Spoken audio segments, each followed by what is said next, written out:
My message it would be two message. The first one is that you need to understand Bitcoin, at least for many people like myself, as a lifeline to support people in extremely repressed financial environments. It is really the way to support these people. And if you make civil society in places like Venezuela stronger, chances are that we will have a future of democracy and of rule of law and prosperity. The more these people are isolated and unsupported, and the more the dictatorships will win. That's on the one hand. The second aspect, if you're really concerned about Bitcoin from a money laundering perspective, we need to see the data. We need to see actually what the data shows. And the data shows that Bitcoin is actually not the way money laundering is taking place. And even more worrisome, that anti-money laundering laws are not preventing real money laundering to come or to happen. But what they're doing is that they're putting extreme pressure into some economic sectors and some communities, vulnerable communities of unbanked and debanked people.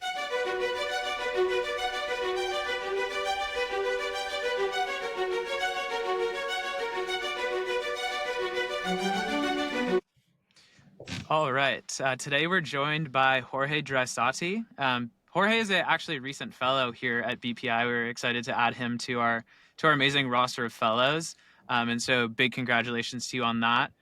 Just a quick bio on Jorge. So Jorge is an economist and policy expert with deep insights into Venezuela's political and economic landscape. He has worked extensively on issues related to authoritarian regimes, financial repression, and the role of Bitcoin in promoting economic freedom. So, Jorge, really excited to have you on the podcast today. I don't think many Bitcoiners necessarily know who you are, so really excited to have you join us here today. And yeah, I'll kick it off to you. You can first of all introduce yourself, but the question I like to ask everyone on top of that is what is Bitcoin? I mean, Bitcoin for people like me is not an investment vehicle, is not a source of financial speculation or anything related to that. Is like a lifeline to support people in extremely repressed financial environments. So for us, it has become a tool for freedom.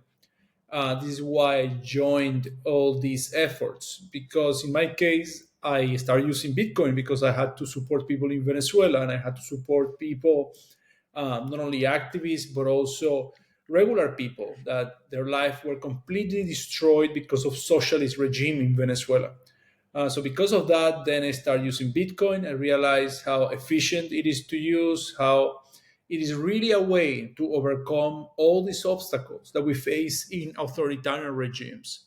And of course, I met amazing people along the way, people in the community that, like you and I, we believe in economic freedom, we believe in giving autonomy to people, and we believe in societies full of innovation, full of human rights, and full of freedom. So I met people, yeah, like Grant. I met people like you. I met people in the whole human rights sphere, but also in the policy world, which I think is also extremely important for us. Amazing. Yeah, and I do want to make sure that everyone knows who you are. So maybe dig into your background a little bit more. What spurred you into your current role as an activist and promoter of economic freedom? Maybe what were some experiences you had that really put you on that path? Yeah. Yes, I mean, my case, my life, my since I'm like 15 years old, I have been always involved in political stuff in Venezuela. This is something I was remembering. I was in my country and I saw how people were literally starving. People were having extremely difficult times, and all of this was happening in a country that should be a rich country. Venezuela, where the place I come from, is extremely rich in terms of oil, natural resources. It used to be an extremely developed nation. Venezuela used to be the wealthiest nation in Latin America, used to be a top 30 economy in terms of GDP per capita. And because of bad policies, because of socialist policies, then From a good economic performance, Venezuela turned into a decaying humanitarian crisis. Because of that, I was always involved in political action. I was always coordinating people, especially young people, trying to raise awareness about the situation.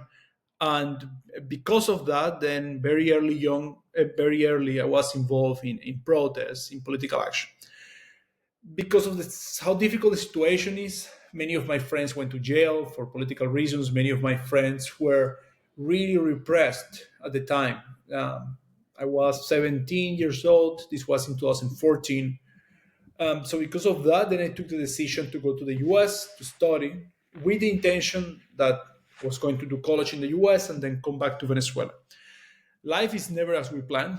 So while I was in the US, protests continue in Venezuela. So because of that, then I start to think, what can I do? How can I support? How can I support despite the fact that I'm not in my country? And I became a spokesman. I became a person who was a bridge between what was happening in Venezuela and the international community. I started speaking with organizations, civil society, international institutions, policymakers. I started writing, and that was my role. That's what I started doing. I graduated university, and then I had a choice. I could either take very interesting job proposals in New York and in Washington, but for some reason I ended up coming back to Venezuela. So I came back to Venezuela to do research and to try to understand better the situation there.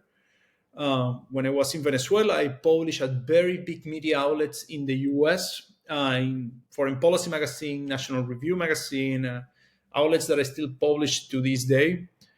Uh, and that, of course, put me in a difficult situation. I had to leave Venezuela. And since then, I have been devoting myself to policy work, activism work. Right now, I'm the president of my policy organization, Economic Inclusion Group, which basically we focus on three areas: financial inclusion, we focus on growth policies, and we focus on economic security. We put a special emphasis on the issues related to AML and KYC compliance because of two reasons or three reasons. We see that these regulations are creating financial exclusion. We see that these regulations are really blocking innovation, trade, and other economic factors. And we also see that these regulations are being exploited by authoritarian regimes to repress human rights activists, policymakers, people, even when they're in exile, even when they live in the US or they live in Europe. So that's the things that we work on. And thanks to our recommendations, a lot of policy has been done, especially in Europe.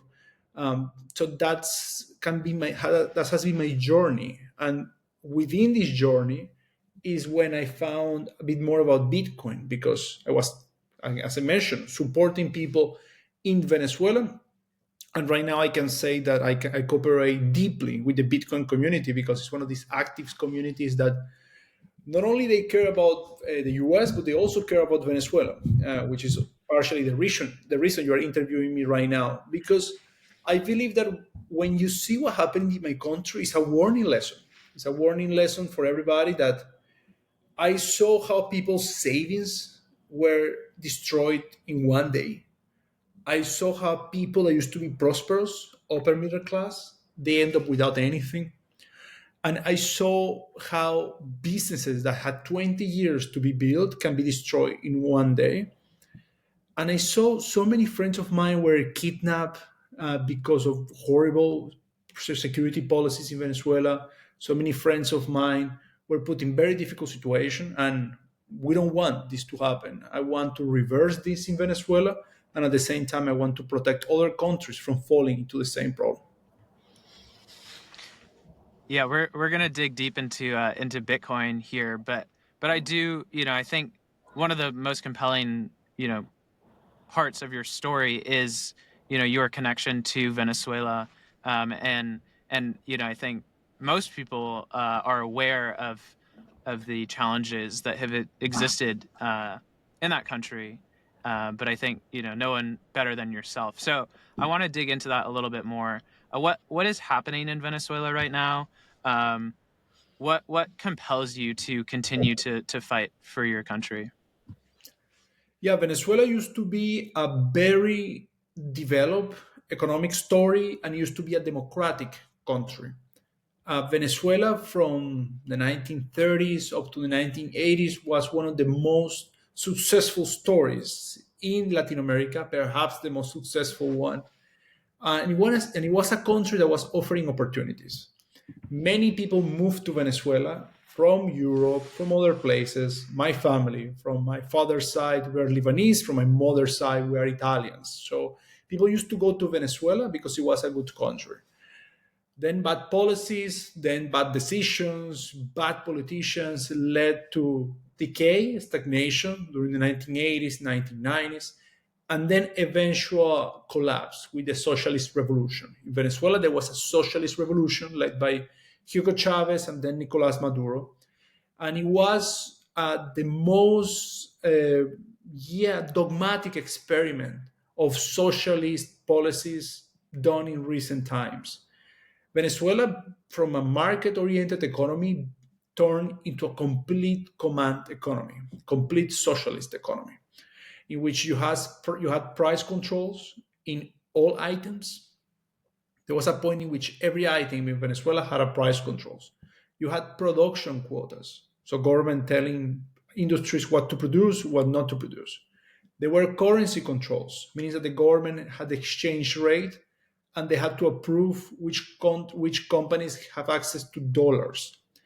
They have all these mechanisms of choking the private sector of not only if they didn't nationalize it, they control it.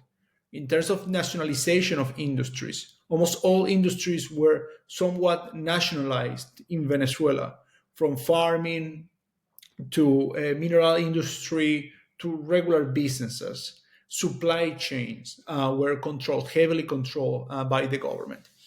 And as people know, as people who read economics and that see history know, all these experiments end up in collapse, in tragedy, end up in lines of people that have to spend almost an entire day to get just a bit of food. Um, when it comes to real statistics, right? So that's in the economic side. We can then talk about the political side. On the economic side, Venezuela became the longest hyperinflation in recent times. We reached million% inflation rate a few years ago. Venezuela lost 70% of its GDP. So it means that 70% of the economy are gone, which put most people, when I say most people, I say 80% of people in poverty. It also made 30% of our people to to go to exile. So 30% of our people, 8 million people, left the country in just a period of few years. It's the biggest migration that has not involved any war. It's not like Ukraine or it's not like Syria, Venezuela. There was no war, but 8 million people left. In fact, it's the biggest humanitarian crisis without any war in the Western Hemisphere for sure, and in the modern history. So it's really unprecedented what happened in Venezuela, from a very rich country, then to a stagnated country, then to a full collapse. On the political side, which is the source of the problem, is you have right now a government that controls all powers, all branches of government, and that has blocked any attempt to run free and fair elections in the country. So right now, people feel completely abandoned by the political system. They feel somewhat hopeless about the future. They feel that nobody's representing them, nobody's protecting them. And this kind of society is, to me, is extremely painful. And this is why I fight really hard to bring back democracy in my country. Nothing motivates me as much as this mission, because sometimes we think about the statistics and they are very cold. I say 70% of GDP is gone, for example. But behind the statistics, there is always families, there is stories, there is personal stories that have been broken. Imagine if you work your entire life to build a business and then they take it away from you. or if you had plans to be a successful architect, successful engineer, or professor, and then you cannot because you had to leave your country, and then you need to work on whatever job you can find. uh, or imagine if your parents have to leave to another country just because that's the only way that they can provide for you. So many children right now in Venezuela are being they're being raised by the grandmothers because their parents are in different countries. In my own family, all my family is in different places. All my friends are in different places. So these are stories of real people, and that's why I believe that what, for example, the Bitcoin Policy Institute is doing, and what people who are activists or policymakers is extremely important. Because when we fight for something, when we fight for a mission, when we fight for an idea, it's because it really changed the life of people. Yeah. Yeah. I mean, that's just, I think, as we think about Bitcoin, um, one of the most compelling use cases that we've seen, and especially from the work that you and some of the other activists who are in connection with the Human Rights Foundation have brought to light, is the damage that can be done by a authoritarian government that has control over the currency, and over people's ability to participate in the economy, Yeah. spend the money that they've worked their whole lives to earn. um, that those particular instances have devastating consequences. And so I want to dig into that more here too. And so the question I have for you here is as we look at the Venezuelan government, what tools are they using to basically censor people economically, and what are the impacts of those tools for individuals? This is the exactly the most direct ways governments have to silence people and regimes, authoritarian regimes, is through economic means. We all know about stories of political prisoners. We all know about stories of media outlets who have been closed. But always economic coercion is way more silent, is less understood. In the case of Venezuela, you had economic coercion against the entire population in a way. Because when a government, when a regime puts, let's say, currency controls, it means that they can decide which companies can have access to international markets and which ones cannot. When they put a whole system of production quotas, a whole system of price controls, it means that they have the power to decide at what price point you sell your thing. So it's a very kind of direct way that they can put political control on the private sector. They can totally politicize the private sector.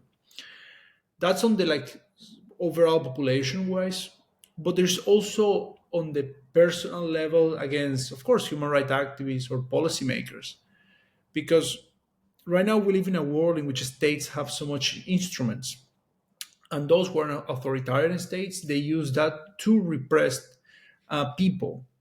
And how they do this, for example, most human rights activists they cannot even open a bank account, not only inside their countries but outside their countries, because they are victims of extreme misinformation. And this is something not well understood, but it's a problem that is happening more and more. We have cases, for example, people in Nicaragua who they have lost all their assets because they have been victims of misinformation using money laundering claims against them. So they had lost their assets on, let's say, their non-profit organizations or the political parties, etc. What we need to do is we need to find ways that the financial systems that we have total integrity and are totally protected from these kind of abuses. So that way, financial institutions in the financial sector really accomplish its function, which is to channel from people that have savings or capital towards people that can use this capital to do new investments. And this intermediation, allocation on storage of value, all these things. But right now, in many countries, it's actually being used as a political weapon. And this is what is happening in some ways also in Venezuela, because also when there is this humanitarian crisis that we live in, many people sometimes they believe that humanitarian crisis and economic collapse debilitates regimes. I believe that actually debilitates civil society. The weaker the economy of a nation, the weaker is the civil society of that nation. The weaker is the non-profit sector, the business sector, the religious community, all these organized civil society organizations. So it really decimates and totally undermines this sector when you have this level of economic collapse, which is why I believe that many regimes are not afraid of doing all these tactics, because for them it's political calculation. They don't want an economic system that rewards productivity or efficiency. They want an economic system that rewards political loyalty. And what they do, for instance, is that in the companies that their states own, in the case of Venezuela, the oil industry is the most important company. What they put is that they put loyalists in key position. They put people that are loyal to the regime in management position, in executive position, and they don't care if they're not as productive, because of course, if you put to run an oil company, if you don't put engineers, but you put you put people who are affiliated to your party, you will not have maximum efficiency. Right. But they do it because what they really put a premium is on political loyalty. Right. Right. And I think even in countries, let's say the United States, for example, where maybe the economic controls aren't quite as gripping, there are other sort of more covert ways that the government can establish this control, and one that's come up very recently is the anti-money laundering, Bank Secrecy Act, financial surveillance. So I want to dig into here. What role does privacy have in economic freedom? It has all the role in the world, and we need to find ways to restore freedom and privacy, especially in banking. Because, as you mentioned, there are ways right now in which privacy can be totally undermined. Most people in this call or or watching the video may not understand that it is extremely easy to get and access everybody's financial data, personal information, personal communication for public officials inside your country, outside your country as well. Because we live in a totally interconnected financial system that allows governments many instruments, which, if these instruments are used for good reasons, to, for example, catch real criminals, that's okay. The problem is that in many cases, these instruments are being used to silence, as tools of silence and surveillance. And this is the problem when it comes to economic freedom, because this is like, first of all, a political freedom question, because there is no, you don't, governments or policymakers, bad intention, they don't need a court decision to access anybody's banking data. So a regime in another country can access the banking data of every American, which is something that can also undermine and compromise the rule of law, the due process, the human rights in the US. Beyond that, there's also economic question, which is that businesses are based on information. Businesses are based on private information, business plans, strategies, what in some circles is called proprietary information. But if all this lack of privacy reach to the point in which your communication with your business partner, with your employees, etc., can be accessed and undermined, then it could be really problem for competition if, let's say, kleptocrats, oligarchs start weaponizing them, which again is not science fiction. It's something that is happening more and more, but in a very, very quiet way. To be more precise about the way banking privacy is undermined, there is when it comes to anti-money laundering rules and anti-money laundering regulation, there is almost a blank check for financial intelligence units if they want to check somebody's private data, if they consider this person to be suspect of money laundering claims, for example. So financial intelligence units can actually access everybody's information, and if they get requests from other governments about the information of somebody in their jurisdiction, they are encouraged to give this information too. So if you are a US resident or a US citizen, but another government is trying to blame that you are some kind of money launderer, then it's very probable, very highly likely that your information will be given. So this is very problematic because what happens is that then authoritarian regimes, what they do, they abuse this trust that is created between states. They abuse it. So they abuse the trust that the US government, in this case, is giving to other governments, to not use these instruments to find real criminals, but to undermine and to attack their critics.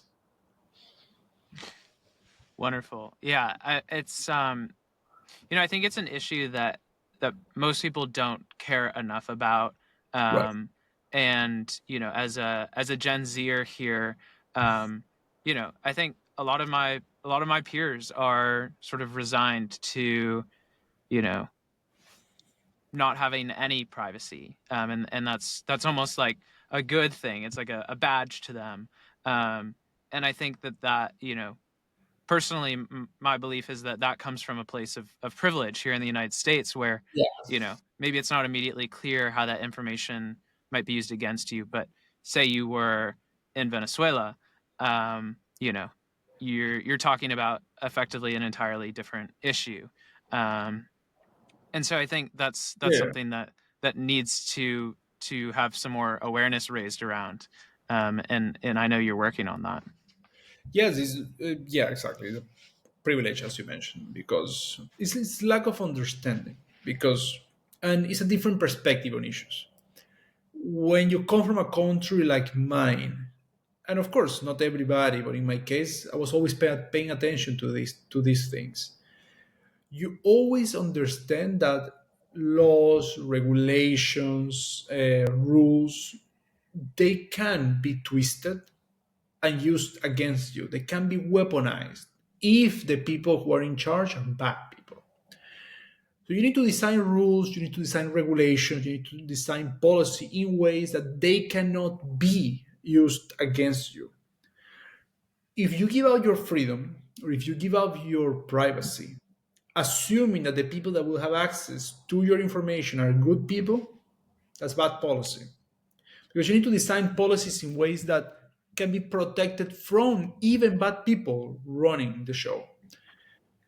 You need to design policies in ways that doesn't matter if the politician is an angel or not, but you will be protected against any kind of abuse. Of course, people coming from the US, or I also have these conversations with people from Nordic countries, very stable democracies, democracies in which you don't have high levels of corruption, you don't have high levels of political conflict. They see the world in a different perspective. They don't see the state as a threat, or they don't see state overreach as as a potential threat. And in that world, then of course they are ready to give away their privacy. History shows that if you give away your privacy and your freedom, eventually you will lament that. You will feel sorry about it. Why? Because history is very long, and you need to protect your freedoms. And the US all developed, and the US became successful in this concept that government has to be limited, in the concept that markets had to be protected, rule of law has to be protected, and this real limitation about how much government can actually infringe in civil society and on individual liberty. So I think we need to protect that, which does what it really goes into the practice is that civil society and people, they have to be always protected in this way from this kind of abuses. Yeah, I guess to turn around this question to you Mhm. is what would good privacy or economic repression or counters to economic repression as far as policy, what would that look like? What would good policy there actually look like? I think, we recently published a blog post from another BPI fellow, Yael Osowski, who's cares deeply about this issue as well, talking about reforming the Bank Secrecy Act.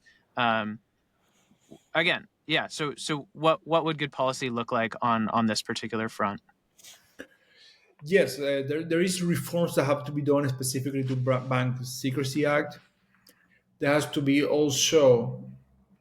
So if we go to the detail, right, the biggest problem that we have, or two main problems that, for example, have to be fixed.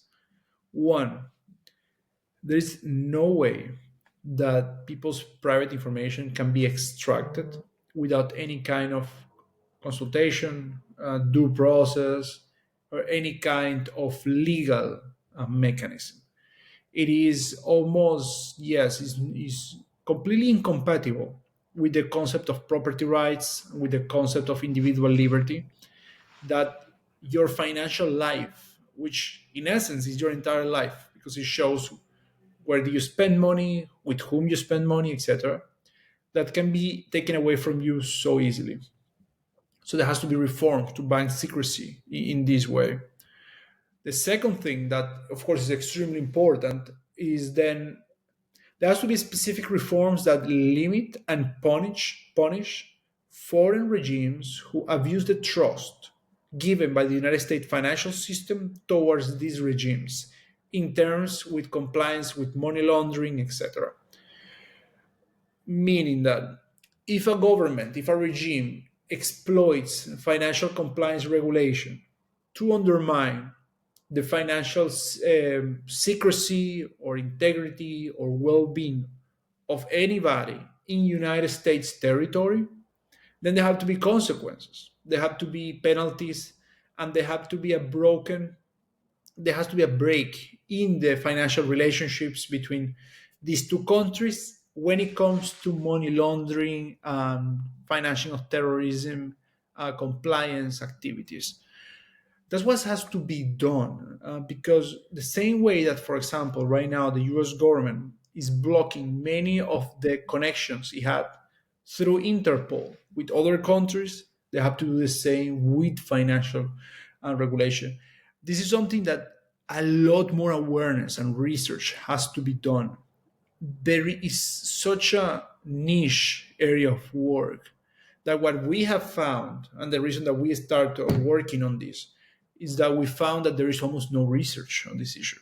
There's almost no research, there's almost no understanding, there is complete lack of awareness about the way these mechanisms are exploited. One of the few communities that understand a bit better than average this issue is actually the Bitcoin community, or the cryptocurrency sector as a whole. They understand it too. But in general, policymakers, people in the private sector, in general, citizens, they don't understand anything of this happening. But policymakers, they need information to make proper reforms, to really understand the issue. Otherwise, we run the risk of, even if there is interest of reforming, they will not know what to reform, which is something that has happened before a lot.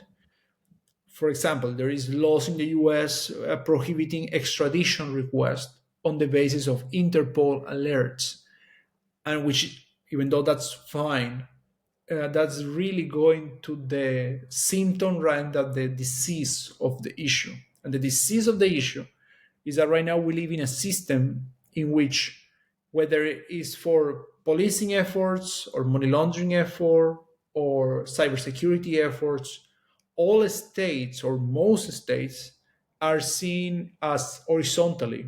Like, for example, Venezuela, the United States will treat the Venezuelan state with the same level of credibility, almost, let's say, to the Belgian state on matters related to money laundering, etc. And that's, of course, something we have to fix. Okay, great.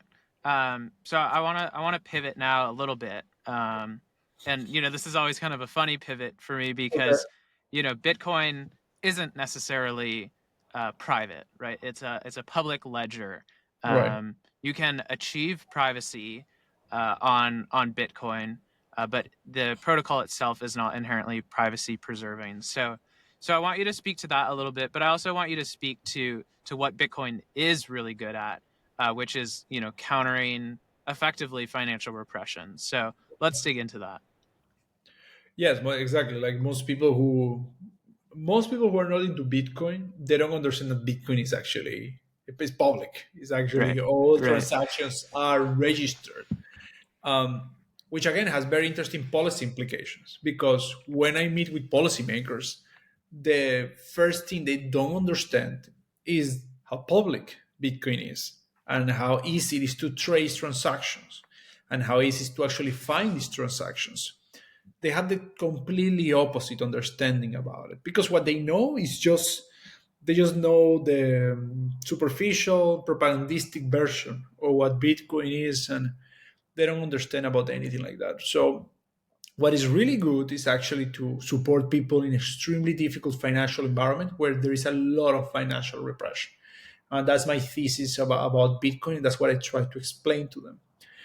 This is why it's wrong the emphasis of trying to see Bitcoin, the way many policymakers see Bitcoin, they see it as a tool that enhances money laundering and financial crimes. This is the main problem that we need to all the time tackle. Because the reality is that it's not like this. The reality is that more financial crime, most money laundering, most corruption goes to traditional financial institutions. Why? Because most of these crimes are in cooperation with autocratic states. And most autocratic states, all of them, have financial institutions of their own countries that have deep relationship with other financial institutions. So in that sense, because of how transparent Bitcoin is, it's actually a very bad tool to commit any kind of crime. And this is what we try to sometimes explain policymakers so they understand it. And what I try to tell them is that it's very different the perspective of somebody who their entire life they have lived in Washington or in Brussels than to somebody like myself come from an environment in which I saw how easy it is to freeze bank accounts, to take away all the savings. I saw how easy it is just to take away a company and how difficult it is to move money around. Many people, just because they could not move money outside Venezuela, they were caught up in the hyperinflation problem and they lost all their money. In many cases, because they had to use some kind of black market to do so, because that's the only way they could operate. Because if not, they will not be able to import, to export, to move money. So, what we want is to put people in the normal market. We don't want anybody to be on any kind of black market. We want all the time we want smart policies. So there's always every market there's going to be some sort of regulation, but we always need to write these regulations and these policies in ways that they enhance innovation, they enhance markets, they enhance private property, they enhance the rule of law, and that's the way societies develop. That's the way societies continue to push forward. The problem, for example, that we have in Europe, where there is a lot of work I do it in Europe, is that there is this political culture of hyper regulating everything, of hyper regulating things that don't even exist yet, of trying to undermine markets and trying to put so much pressure on the private sector that actually no innovation can be done, no technological progress is done. If you see the way Europe is trying to regulate Bitcoin and the crypto asset sector, if you see the way they want to, or they already regulate the AI sector, if you see all the proposals that they're trying to put together against Bitcoin mining, it's insane. It's honestly an extremely disastrous policy for innovation. In the terms of AI, the amount of compliance they put for companies developing AI or businesses trying to apply AI. If you see about all the nonsensical regulations they want to put on Bitcoin mining, for example, I know about the case of Iceland, for example. I also know about the case of Norway. It just doesn't make any sense because you need to find actually Bitcoin mining is good whether in places where there is extra energy, but this is something that of course is very counterintuitive for people. And by the way, many policymakers, it's not their fault that they don't understand these issues because they're difficult to understand. Like it's counterintuitive. It's a job that we have to inform them about which are the good policies, which is something that, for example, is done very well by the Bitcoin community in the US because there is support for that. There is donors willing to support. There is people willing to work on it. But in Europe, what I have found is that there is a total lack of support from donor community towards doing that. So that's why you have two very different policy outcomes. You see the US embracing Bitcoin, embracing technology in the new administration, and then you have in Europe totally different narratives. This is bad for everybody, not just bad for Europeans, because there is so much opportunity for American companies to do business in Europe. But right now, the policy makes it impossible to do so.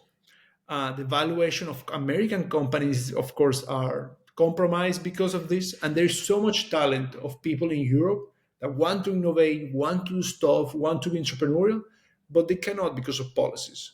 So it's bad for European companies, it's bad for European people, it's bad for American companies, and for markets as a whole. And for a political reason, it's also very important that we protect policy, we protect innovation from these bad narratives because bad narratives they also spread like the flu. They go very quickly. So that's the situation that I have seen, and those are the kind of things that we need to fight against. Yeah, and I think in that fight too, one thing that's been effective from our work at the Bitcoin Policy Institute is also, talking about Bitcoin as a tool for freedom. Um, I think particularly thinking about, Venezuela and other authoritarian regimes, the I think American policymakers have found it compelling to look at Bitcoin as a tool for promoting freedom around the world, democracy, and American ideals more broadly. Um, and so I want to go through this with you. Um, how does Bitcoin sort of embody freedom um, more broadly? Bitcoin is a really good symbol or really good illustration of the American mindset in a way, which is that let's build something that is decentralized, in which everybody has their own ownership of it, in which there is no custodial, there is no intermediary, everybody will own it. It was not built from the top of down, it was built actually from the bottom up by a network of people. In that sense, even the foundational aspect of Bitcoin is really American. And it's only in a place like America in which these things can actually develop, this kind of ecosystem or ideas. When it comes to the more practical sense, it is really very pro freedom in countries like mine, countries like Venezuela, because it gives people opportunity to have financial instruments in countries in which there is literally almost no financial instrument.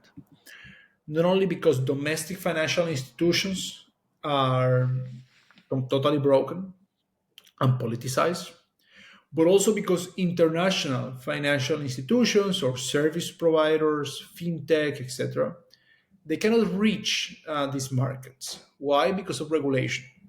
So even if there is online options for people to become more financially included from people in Venezuela or from Venezuela who are immigrants, then the reality is that most financial regulations are blocking their financial inclusion. There is so many people that want to send money remittances to their home, but they cannot do it through the traditional instruments because it will raise problems with financial compliance. There is so many people that are Venezuelans that used to use other service providers, let's say TransferWise, for instance, that was simply blocked to them. So In a way, Bitcoin has become the only solution for all these people who are unbanked, which are a lot of people, because we have done research about the unbanked situation in Latin America. Even, let's say, we did a research in Ecuador where we had the participation of high level officials in Ecuador, and what they told us is that even if technically 60% of the population have a bank account or something like that, I don't remember the number, actually 12% of them use this bank account on a regular basis. Why?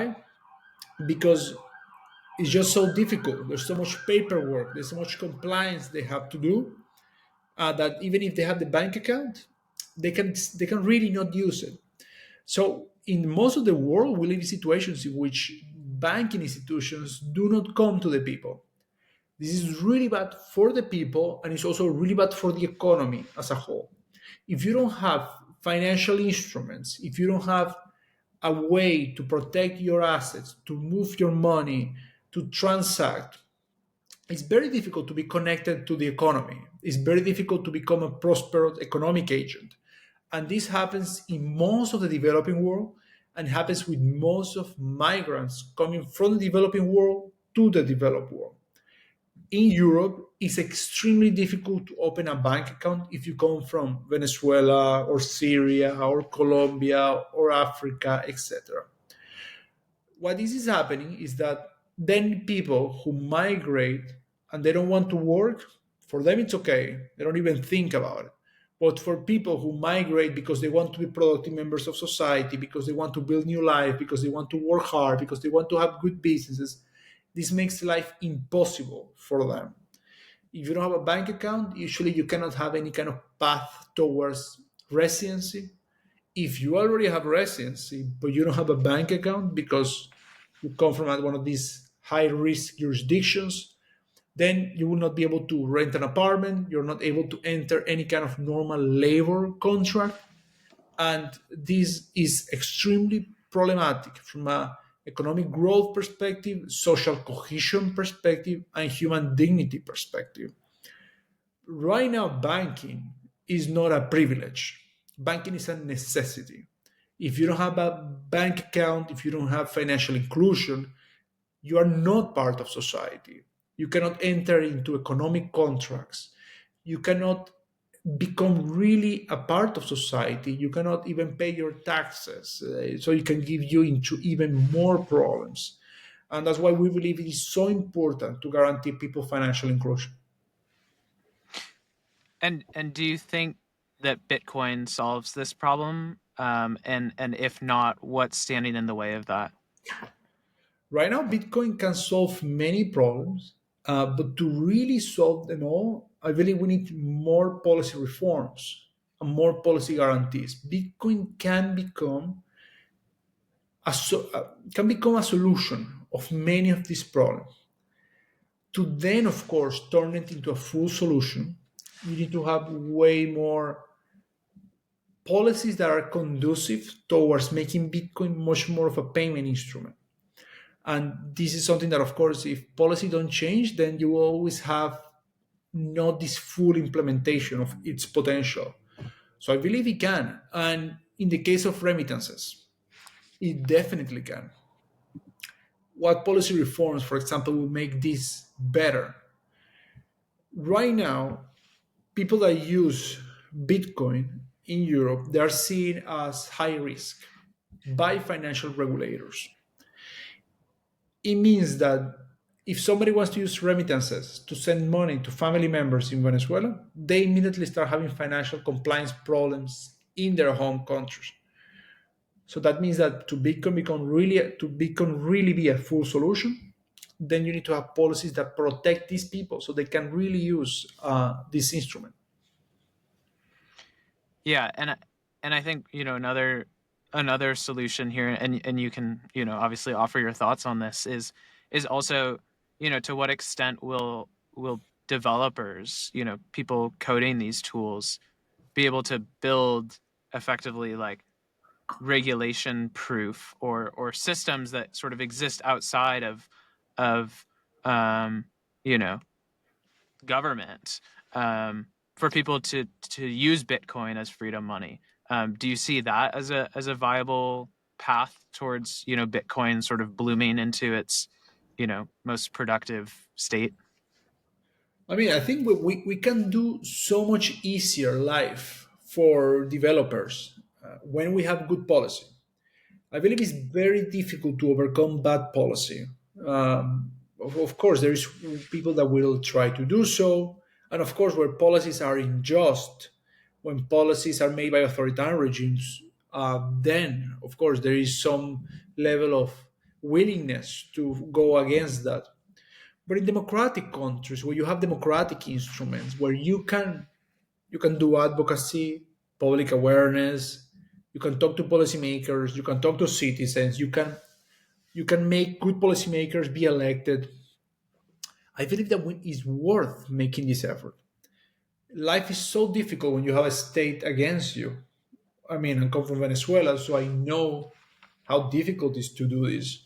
So, in that sense, developers they have their role, and the role of people like you and I is to do everything that we can so their life is easier and is and they're efficient at what they're doing, and they can get funding, and they can get good environment to work with, and they cannot be thinking about regulation but actually thinking about creating the best product possible.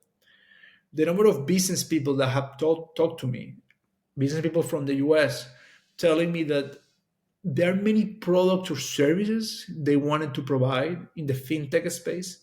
They just cannot do so because of bad regulation. And they will be able to help many people be more financially included, but they cannot because of bad regulation. And reforming bad policies is not difficult at all. It's not difficult. Many people have the impression that it's extremely difficult to convince policymakers of adopting good regulations or good laws. It is not. Politicians, like everybody else, there are good ones, there are bad ones, there are with good ideas, with bad ideas. And if you talk to them, you bring them proof, you bring them compelling arguments, you can make changes, and you can work. And if you make good partnerships and good connections with other industries, with other groups, I think you can do a lot. In my experience, I I try to bring voices from different places. I try to bring different voices, and I think changes can be done in that way. Amazing. Yeah, I think it's a good reminder. I think there's times where we might feel discouraged, and we might think, we don't need them, right? We're just gonna go build these things, and whatever. But the reality is that you know America, and this is one of our core theses at BPI, is America does better when it embraces Bitcoin. When it stops fighting Bitcoin is when it sort of reaps the benefits that this technology can bring. Um, and so that would again imply that good regulation is sort of essential, um, not to Bitcoin's success, but to Bitcoin flourishing, and the American people sort of again reaping the benefits that Bitcoin has to offer. So Exactly. I appreciate your message on that. Yeah, exactly. And it's just it's matter.